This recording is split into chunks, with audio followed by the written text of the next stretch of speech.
Subhanallah wa bihamdihi.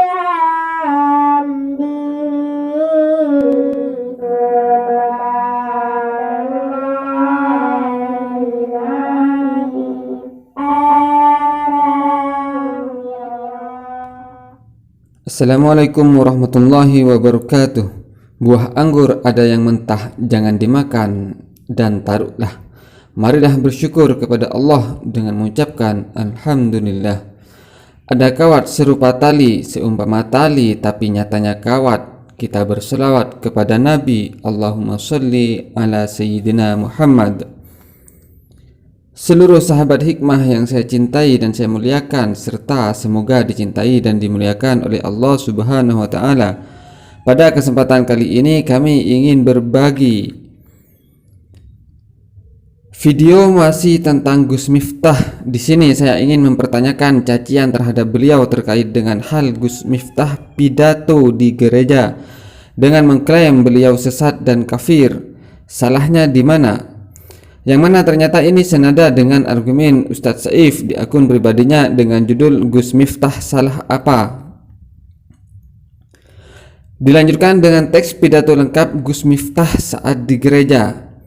Namun sebelum lanjut menonton, semoga sahabat ikhlas untuk memberi dukungan subscribe dan menyalakan loncengnya terlebih dahulu. Bagi yang sudah mensubscribe, kami doakan semoga sahabat sekeluarga diberi kemudahan dan kelancaran rezeki, usaha dan segala urusannya, sehat dan bahagia serta penuh limpahan rahmat. Amin Allahumma amin. Tonton video ini sampai selesai, jangan di skip, jangan diloncat agar Anda bisa memahami apa yang kami sampaikan dan tidak salah dalam memahaminya. Sahabat hikmah yang saya cintai, inilah isi dari argumen Ustadz Saif berikut dengan teks pidato lengkap Gus Miftah saat di gereja. Gus Miftah salah apa? Jika kalian mencaci Gus Miftah dengan alasan hukum masuk gereja adalah haram, maka kalian perlu membaca fatwa beberapa ulama yang memperbolehkan masuk gereja. Mufti Agung Al-Azhar, Suriah, Libanon, Qatar menghukumi boleh masuk gereja dengan syarat tidak ikut ritual ibadahnya. Silakan cek di YouTube, cek juga kitab-kitab fikih 4 mazhab tentang hukum masuk gereja. Selanjutnya, jika kalian mencaci maki dengan alasan isi ceramahnya sesat, sesatnya di mana? Saya sudah dengarkan berkali-kali. Tidak ditemukan kalimat yang menunjukkan bahwa Gus Miftah membenarkan agama lain. Silakan baca dan pastikan kalian baca dengan pemahaman bahasa Indonesia yang baik dan benar. Berikut isi ceramah Gus Miftah. Assalamualaikum warahmatullahi wabarakatuh. Salam sejahtera untuk kita semua. Salam. Bapak Gubernur, Mas Anies Baswedan yang saya hormati, Sekjen PBNU, mentor saya, jajaran Forkompinda, dan terlebih kepada sahabat saya, pendeta muda, Bro Johan Sunarto. Jadi ini perpaduan antara Cina dan Jawa. Kalau Sunarto itu pasti Jawa, serta semua jemaat yang hadir yang berbahagia. Saya ditakdirkan oleh Allah untuk menjadi seseorang yang benar-benar harus memahami makna kebinekaan. Pondok pesantren saya ditakdirkan oleh Allah berada di lingkungan teman-teman Nasrani. 60% tetangga saya adalah Katolik. Selatan rumah saya rumah pendeta, utara saya kuburan, dan alhamdulillah seumur hidup saya tidak pernah bertengkar dengan tetangga utara saya. Saat itu saya memahami bahwa Indonesia ini adalah rumah besar. Di dalam rumah besar yang namanya Indonesia ini terdapat 6 kamar. Ada kamar Islam, kamar Kristen, Katolik, Hindu, Buddha, dan Konghucu. Saya meyakini selama orang Indonesia kembali ke kamarnya masing-masing, maka tidak akan terjadi masalah. Yang menjadi masalah adalah ketika kembali ke kamarnya orang lain, tidur di kamarnya orang lain, ngiler, bahkan ngompol di kamarnya orang lain. Maka begitu indahnya Indonesia menata kerukunan ini dengan luar biasa ketika kemudian menerbitkan identitas kita masing-masing. Anda yang beragama Islam dengan KTP Islam, maka dulu Mas Anies ada usulan kolom agama dalam KTP dihapus saja. karena dianggap ini awal dari diskriminasi. Justru saya sebaliknya, menurut saya kolom agama adalah KTP tetap harus dipertahankan. Anda sebagai umat Kristiani berbanggalah dengan KTP-mu, dengan Kristianinya. Anda yang beragama Islam berbanggalah dengan KTP-mu yang beragama Islam. Maka saya menolak tegas kalau kolom agama dalam KTP dihapus. Tapi kalau yang dihapus kolom kawin atau belum kawin, saya setuju. Kan bujang terus Pak. Pak Kapolres setuju ini pasti. Tapi juga kemudian ada yang memahami toleransi secara kebablasan. Saya kasih contoh, misalnya ada orang yang mengatakan semua itu benar, titik. Saya pikir kalimat ini tepat tapi kurang lengkap. Bagi saya yang benar adalah semua agama itu benar bagi penganutnya. Kenapa harus ditambah penganutnya? Kalau semua agama itu benar, titik, saya khawatir nanti pendeta Johan tiap hari ganti agama. Kenapa? Dengan gampangnya kita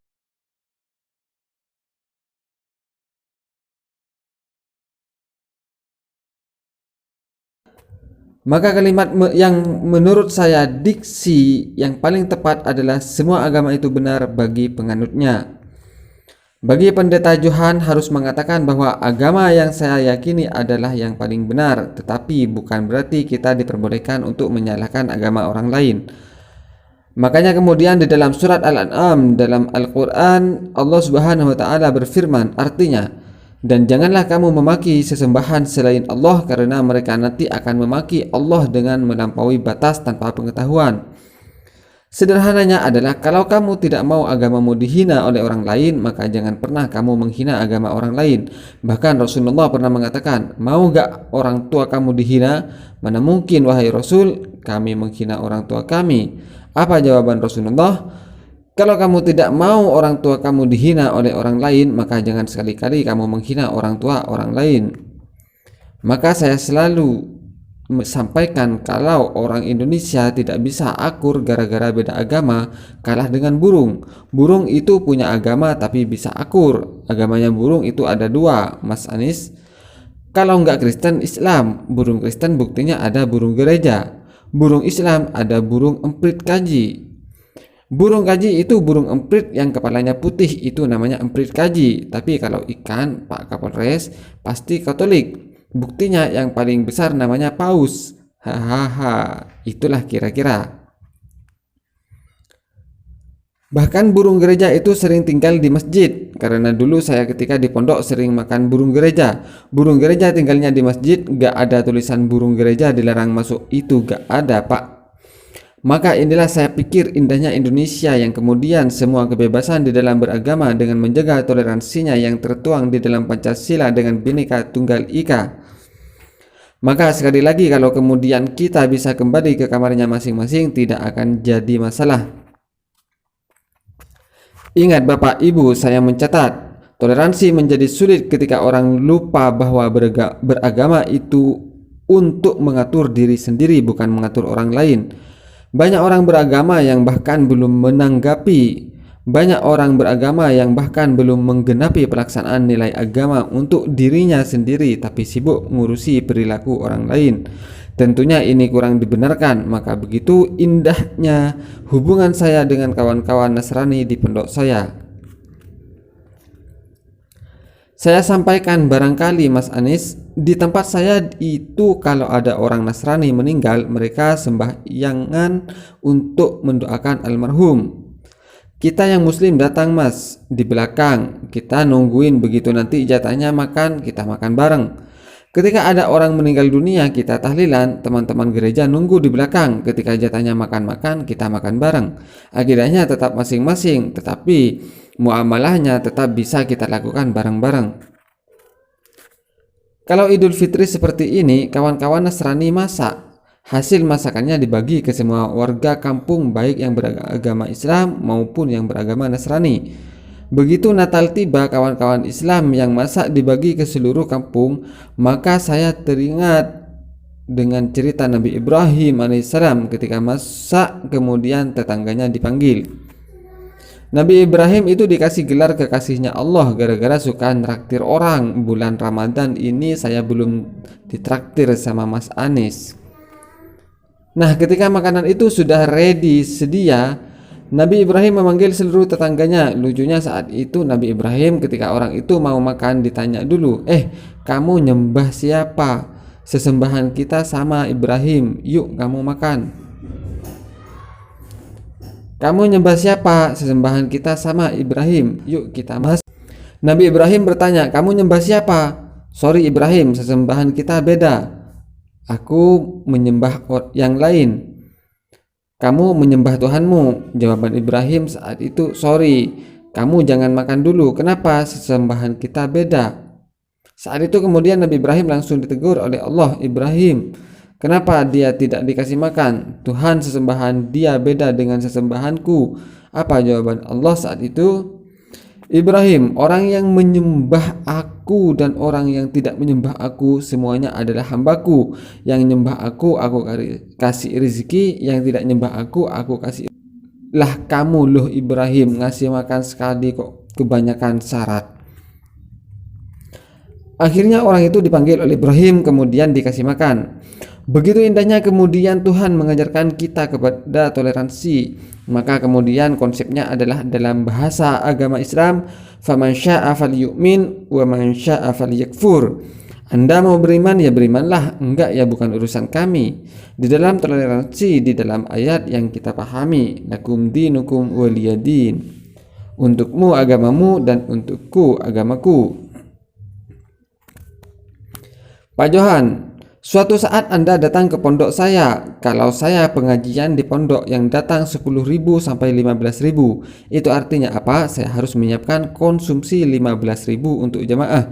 Dan bapak-bapak jamaah tahu siapakah yang membantu istri saya untuk masak? Kawan-kawan Nasrani. Siapakah yang bantu parkir?